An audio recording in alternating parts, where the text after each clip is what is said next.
زمزم اللہ تعالیٰ کے معجزاتی جو نعمتیں ہیں ان میں سے ایک نعمت ہے. جو جتنی بھی معجزاتی نعمتیں اللہ تعالیٰ کی ان میں سے ایک ہے.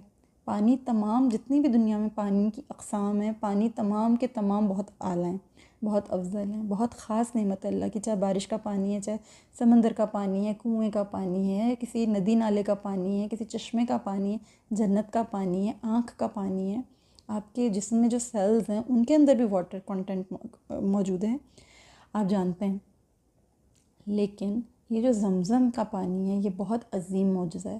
یہ پانی بحیثیت مسلمان ہمارے دلوں میں اس کی اللہ تعالیٰ نے ایک عجیب قسم کی محبت، اس کا ایک عجیب قسم کا تقدس پروردگار نے پیدا فرمایا ہے.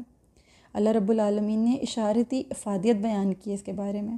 بہت ساری آیتیں نازل ہوئی ہیں، ان میں کہیں نہ کہیں اشارتی افادیت ہے اس کے بارے میں. احادیث میں اسے بابرکت پانی بتایا گیا.